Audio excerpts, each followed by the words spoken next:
ব্যঞ্জন রেসিপি চ্যানেলে আপনাদের সকলকে স্বাগত। আমার চ্যানেলের সমস্ত ভিডিও সবার আগে পেতে আমার চ্যানেলটা সাবস্ক্রাইব করে বেল আইকনটা প্রেস করে নেবেন। আজ আমি সয়াবিনের একটা রেসিপি আপনাদের সাথে শেয়ার করব। এর আগে আমি সয়াবিনের অনেক রকম রেসিপি আপনাদের সাথে শেয়ার করেছি। আজ ডিম আর সয়াবিন দিয়ে তৈরি একটা দারুণ স্বাদের টেস্টি রেসিপি আপনাদের সাথে শেয়ার করব। তাহলে আর দেরি না করে চলুন দেখে নিই আমার আজকের এই নতুন রেসিপিটা। আমি এখানে 200 গ্রাম সয়াবিন নিয়েছি। সয়াবিনগুলো আধ ঘন্টা ফুটন্ত গরম জলে ডুবিয়ে রেখেছিলাম। তারপর ভালো করে জল চিপে একটা বড় বাটিতে নিয়ে নিয়েছি। আমি কিন্তু নুন ছাড়াই সয়াবিনগুলো জলে ভিজিয়ে রেখেছিলাম। এবার এর মধ্যে দিয়ে দিলাম 1 চা চামচ নুন,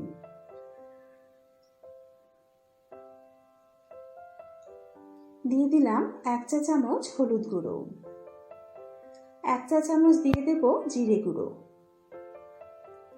1 চা চামচ দিয়ে দিলাম লঙ্কার গুঁড়ো,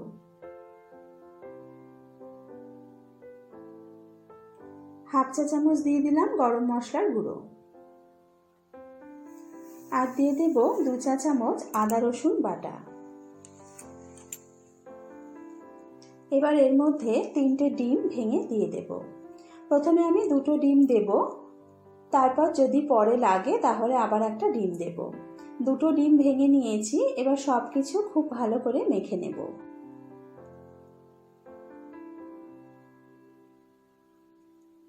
মাখাটা একটু শুকনো শুকনো মনে হচ্ছে, তাই আরও একটা ডিম ভেঙে দিয়ে দেব। আবারও ডিমটা খুব ভালো করে মিশিয়ে নেব।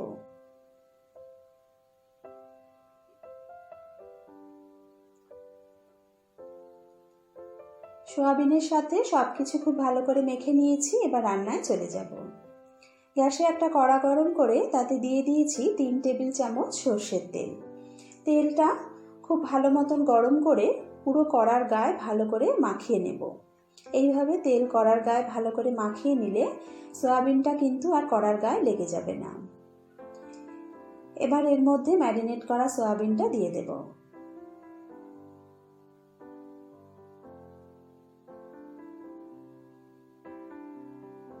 তেলের মধ্যে সয়াবিনটা ভালো করে নাড়াচাড়া করে নেব।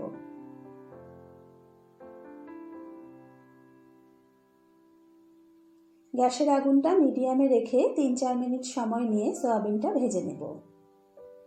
দেখুন, কড়ার গায়ে যেহেতু তেলটা মাখানো ছিল, তাই কড়ার গায়ে কিন্তু সয়াবিন খুব একটা লেগে যাচ্ছে না।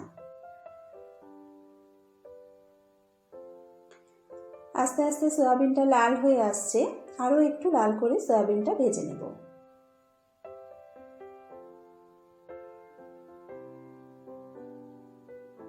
সয়াবিনগুলো লাল করে ভেজে নিয়েছি। দেখুন, সয়াবিনের মধ্যে কিন্তু জল জলে ভাবটা একদমই নেই।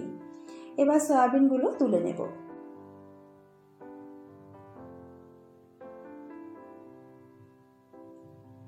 এবার কড়াই দিয়ে দেব 4 টেবিল চামচ সর্ষের তেল। এই রান্নাটা কিন্তু সর্ষের তেলে করার চেষ্টা করবেন, তাহলে স্বাদটা খুব ভালো হবে।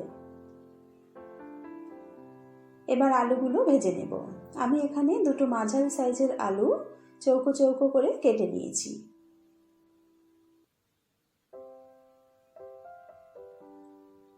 আলুটা তেলের মধ্যে একটু নাড়াচাড়া করে নেব। আলুর মধ্যে দিয়ে দিলাম 1 চিমটে নুন। নুন দিয়ে আলুটা লাল করে ভেজে নেব।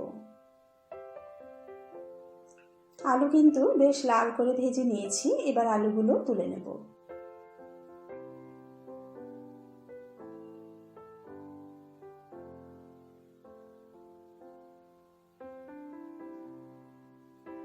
এবার এই তেলের মধ্যে একটা তেজপাতা 2-3 টুকরো করে দিয়ে দিলাম।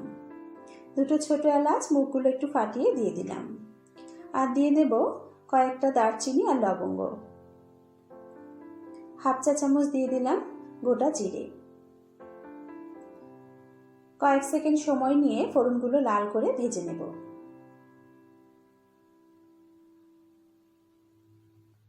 ফোড়ন লাল করে ভাজা হয়ে গেলে এর মধ্যে দিয়ে দিলাম পেঁয়াজ বাটা। আর দিয়ে দেব 2 চা চামচ আদা রসুন বাটা। পেঁয়াজ আদা রসুন তেলের সাথে খুব ভালো করে মিশিয়ে নেব। এবার গ্যাসের আগুনটা মিডিয়ামে রেখে 5-6 মিনিট সময় নিয়ে খুব ভালো করে মশলাটা ভাজা ভাজা করে নেব।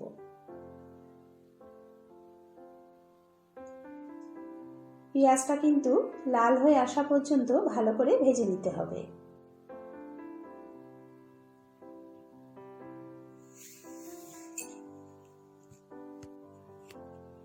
পেঁয়াজ আদা রসুন প্রায় লাল হয়ে এসেছে। এবার এর মধ্যে দিয়ে দিলাম টমেটো পেস্ট। টমেটোটা দিয়ে ভালো করে মিশিয়ে নেব। আরও 3-4 মিনিট সময় নিয়ে টমেটোটাকেও ভালো করে কষিয়ে নেব। যতক্ষণ না পর্যন্ত টমেটোর জল জল ভাবটা চলে যাচ্ছে ততক্ষণ পর্যন্ত মশলাটা ভালো করে কষিয়ে নিতে হবে।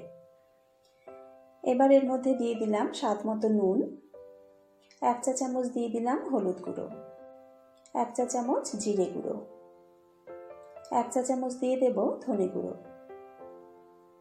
1 চা চামচ দিয়ে দিলাম লাল লঙ্কার গুঁড়ো,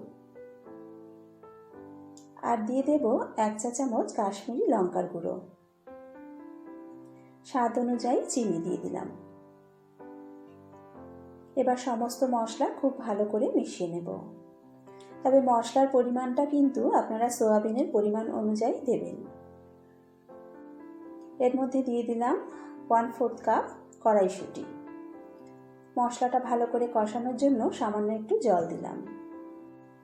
এবার মশলাটা খুব ভালো করে কষিয়ে নেব। মশলা থেকে তেল বেরিয়ে আসা পর্যন্ত মশলাটাকে ভালো করে কষিয়ে নেব।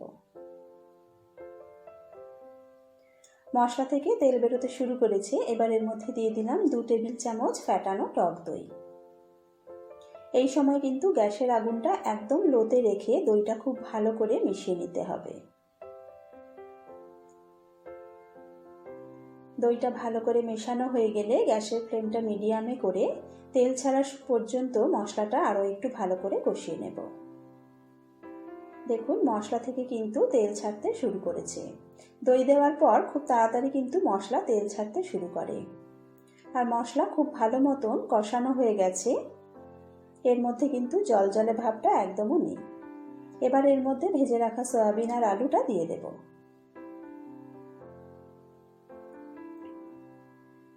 মশলার সাথে সয়াবিন আর আলু খুব ভালো করে মিশিয়ে নেব।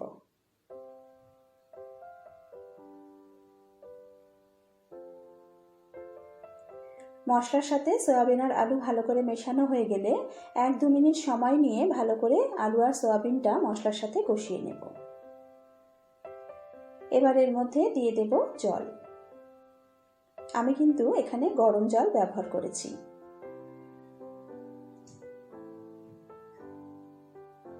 এবার জলটা খুব ভালো করে মিশিয়ে নেব।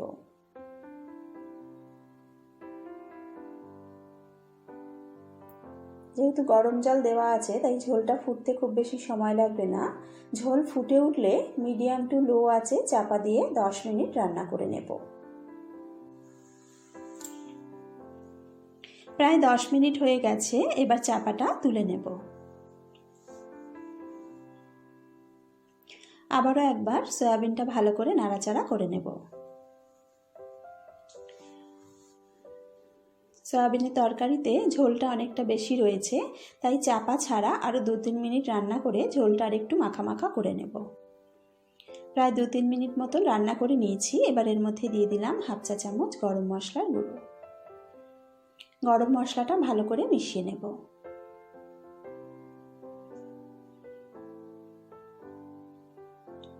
আমাদের ডিম সয়াবিনের নতুনত্ব রান্না কিন্তু একদম রেডি।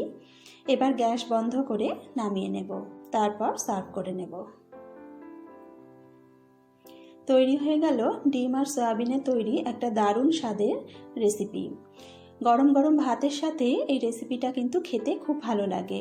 আর শুধু ভাত নয়, রুটি পরোটার সাথেও কিন্তু খেতে খুব ভালো লাগে। আমার আজকের এই রেসিপিটা ভালো লেগে থাকলে একটা লাইক করবেন, শেয়ার করবেন বন্ধুবান্ধবের সাথে। আবারও হাজির হয়ে যাব অন্য কোনো নতুন রেসিপির সাথে। আজকের মতো আসি। সকলে ভালো থাকবেন।